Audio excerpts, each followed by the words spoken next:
एक बार की बात है, गौतम बुद्ध अपने शिष्यों के साथ एक गांव से दूर किसी बड़े नगर की तरफ जा रहे थे। गर्मी के दिन थे और रास्ता भी बहुत लंबा था। गौतम बुद्ध अपने शिष्यों सहित बहुत देर से चल रहे थे, जिस वजह से उन्हें बहुत प्यास लगती है। वहां से कुछ ही दूरी पर बरगद के वृक्ष की एक घनी छाव थी। सभी लोग उस वृक्ष के पास पहुंच जाते हैं। महात्मा बुद्ध अपने शिष्यों सहित वृक्ष की घनी छाया के नीचे विश्राम करने लगते हैं।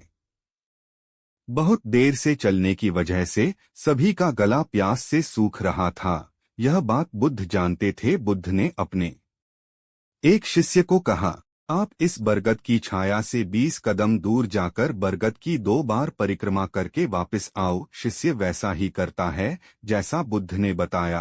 परिक्रमा के बाद जब शिष्य महात्मा बुद्ध के पास आया तो बुद्ध बोले कि क्या आपको किसी ठंडी हवा का अनुभव हुआ था? शिष्य बोला, हाँ महात्मा बुद्ध, उस उत्तर दिशा की तरफ से मुझे कुछ ठंडी हवा का अनुभव हुआ था। शिष्य की यह बात सुन महात्मा बुद्ध शिष्य से तुरंत बोले कि उसी दिशा में चले जाओ, जरूर वहां से कुछ ही दूर पर एक तालाब अवश्य मिलेगा। उस तालाब से सबके लिए पानी ले आओ। शिष्य उसी दिशा में जब कुछ दूर जाता है तो वहां सच में एक तालाब होता है। तालाब देख शिष्य बहुत प्रसन्न होता है और तालाब के निकट जाकर जैसे ही तालाब से पानी भरने वाला होता है, तभी शिष्य की नजर वहां दूर तालाब में कपड़े धो रही कुछ स्त्रियों पर जाती है। यह देख शिष्य मन में सोचता है कि यह पानी तो गंदा हो गया है। लेकिन जब शिष्य ध्यान से तालाब के पानी को देखते हैं कि अभी भी तालाब का कुछ पानी साफ है, इतने में 2 बैलगाड़ी जोर से तालाब के किनारे से होती हुई निकल जाती है। बैलगाड़ी के पहिए तालाब की मिट्टी के ऊपर इतनी जोर से निकलते हैं कि तालाब के नीचे बैठी बहुत सारी मिट्टी तालाब के ऊपर आ जाती है, जिस वजह से तालाब का बचा हुआ पानी भी गंदा हो जाता है। यह देख शिष्य बिना पानी लिए क्रोध में महात्मा बुद्ध के पास वापस चला जाता है। शिष्य बड़े ही निराशा भाव से महात्मा बुद्ध को सब बात बताता है।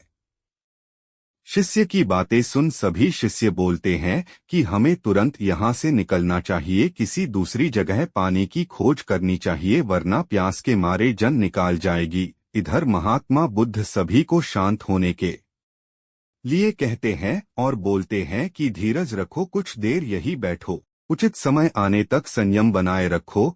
सभी महात्मा बुद्ध की बात सुनकर शांत हो जाते हैं और वही बैठ जाते हैं।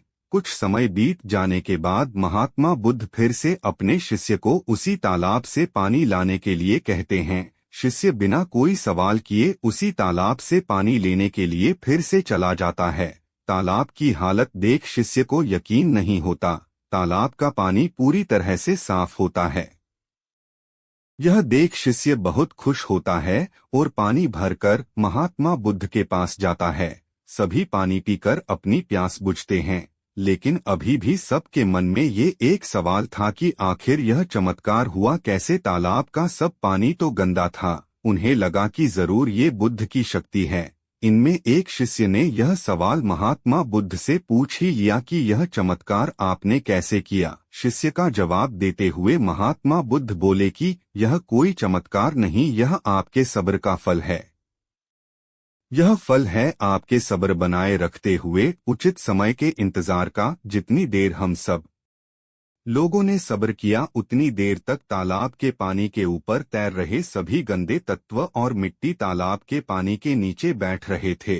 फिर कुछ देर बाद शिष्य जब वहां तालाब के पास पहुंचा, तब तक सब दूषित कण नीचे बैठ चुके थे, जिस वजह से तालाब का पानी पहले की तरह साफ हो चुका था तथा तालाब साफ दिखाई दे रहा था। यदि उस समय आप लोगों ने सब्र न किया होता, धैर्य न रखा होता, तो आप सब इतनी गर्मी में पानी की खोज में प्यासे रहकर शायद अब तक मृत्यु को प्राप्त हो गए होते, क्योंकि यहाँ से अगला कोई तालाब है या नहीं, और होगा भी तो क्या उसका पानी साफ होगा या नहीं, इन सब कारणों से आप कभी प्यास न बुझा पाते और प्यास से मर जाते।